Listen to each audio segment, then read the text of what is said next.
What's going on, everybody? Welcome back to another episode of Ask Sir Love. It's your boy Sir Love, and I'm jumping back in on Phobia the Great. And then on this show, as you guys know, I go in and I answer questions associated with people that have reached out. Phobia the Great asked this particular question: if you, and my video's over here, so I look over here often. Let me help you guys see it too. If you pay. Oh, and it's not that video. This is the one we're going to answer. If an artist uses advancement money to pay for studio time or uses recording budget that was given for studio time, who owns the masters? Well, theoretically, this is a great question because it's kind of technical. It's kind of tricky. Theoretically, you would believe that the artist would own it. But if a label is giving you, or if any entity is giving you advancement money, what's also most likely included in that contract is some language about masters. Nobody gives away money without also talking about what they're paying for, right? Right? I mean, that's the whole purpose of a transaction. I give you money so that I can be a part of your business. I can be in the deal. How am I going to be in the deal is the question that we have to answer. So I can be in the deal from a perspective of I want in on publishing, which is a publishing deal or a co-pub deal or admin deal, right? I could be in on I want a piece of the brand, which you can do brand-centric deals. You can do 360 deals. You can do merchandising deals. You can do deals around that. Person can say I want to be in on the music. You can do, again, 360 deals. You can do joint venture deals. You can do standard record deals. You can do song deals. You can do production deals, right? There's a lot of different ways to get involved, all right? However, if I do that deal with you, trust and believe, whatever it is that I want in that deal is going to be listed. I'm going to have to bring you back to my face. Trust and believe that whatever I want is going to be listed in the paperwork because I'm not giving you money for free. That's not how this works, right? So you will most likely never be in a scenario where you can use your advance money to pay for studio time because before I gave you the advance money, I already stipulated that I'm going to own your masters, right? You also have scenarios where people will give you money to do things, and then later when you sign a deal with them, all right, this is before the deal, but later when you sign a deal with them, they'll backdate all payments and kind of basically say that any money that was ever given is recoupable and that it's owned by, that you have to pay it back and that basically it was a line of credit and not a gift. And what your lawyer would be fighting for if you were ever in that situation is to say that it was gifted to you, right? Your lawyer will basically say this person just gave you money because they believed in you and it was a gift and there was never a promise of anything. They'd have to prove that in court. And then the lawyer of the other side would have to say that no, this was never a gift. There was always intent for being a larger investment, and this contract backdates the relationship as seen here.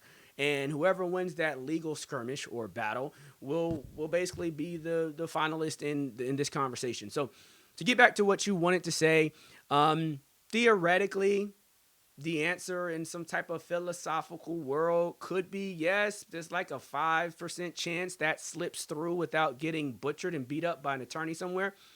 But in most scenarios, this is not even a thing. Right? You're not going to be able to pay for your own studio time if you sign a deal. And if you do pay for your own studio time, they're going to be like, great, pay for your own studio time. And I'm not saying you're not. You can pay for your own studio time if you sign a deal. But even if you do, they're still going to want your masters.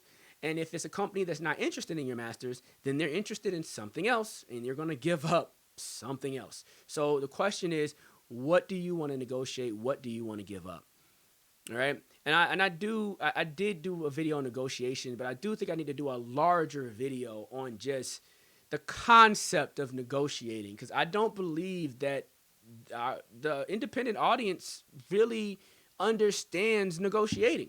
I have a video on negotiating and negotiating points, negotiating this and that and the third, but the idea of negotiating is so much larger than I don't want to give my masters away. I don't want to give my publishing away. I don't want to give this. Like, no, you don't just want to give it away, right? But if you were able to sell it in a means to gain something of more value, then it is a bartering chip that you now have if you don't have resources. The whole reason that you're doing the deal is because you lack resources. There are resources that they have that you want, and you want to do a deal, right? So either it's their marketing budgets normally, it's their distribution channel, which is not important anymore because now we're streaming, right? It's their relationships with larger networks. Like you want to be able to get certain artists on your song, or work with certain songwriters or producers. It could be their system, their accounting, their record keeping, their the whole system that runs the company, the machine, if you will.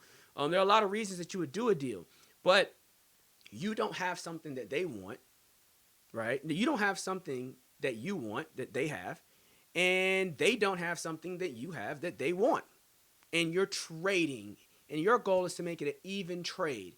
And it's the goal of the label or the person that's doing the deal with you, that's trying to get your assets, to hit you with the smoke and mirrors, and to get you to feel compelled to give everything away for free, because that reduces their risk.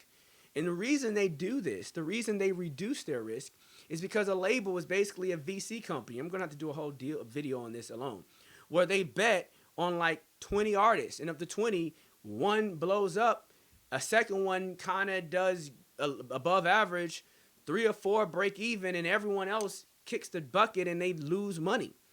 And they lose a whole bunch of money. So it's the 1 or 2 artists that end up paying for the success of everyone else. But if it wasn't for those 1 or 2 artists, then the idea of record labels wouldn't exist. There would be nowhere to go, right?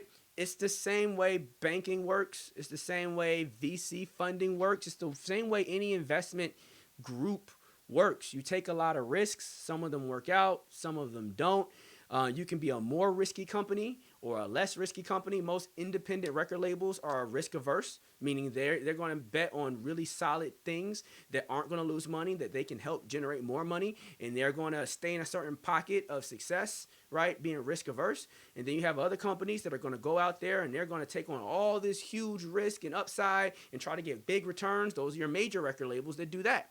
Right? It's the same as insurance companies. You have your big insurance companies like Geico and State Farm. They spend all this money marketing. And you have smaller companies like Travelers, for example. Most people don't even know who they are, but they can offer you better rates than the big companies. How?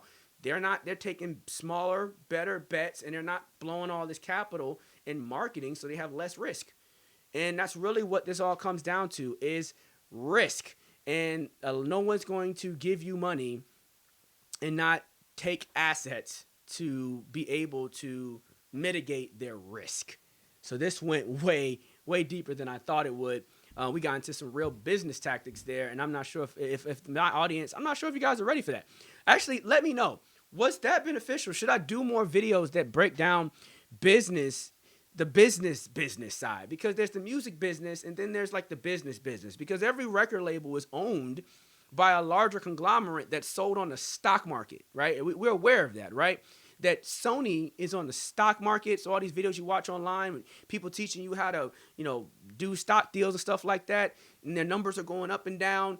Yeah, Sony, Universal. Why did that leave me? Sony, Universal, not EMI, Warner. God damn it, right? All of these companies are publicly traded. There is a business on top of the music business, on top of like the artist. Like then there's the artist is a business, then there's the music business, then there's the business. And what I gave you was business. So I hope that made sense. I hope that's beneficial. And I don't know everything, but I know a lot about a little bit about a lot. This video went way too long. Ask Sir Love, phasevi.com. Download the business right there. Support your boy right there. Come on, I just added some value. And the thing over, hold up, my finger right there. Go to the website over there. All right. Hope that was helpful, guys. I'm out. Beam in. Stay focused.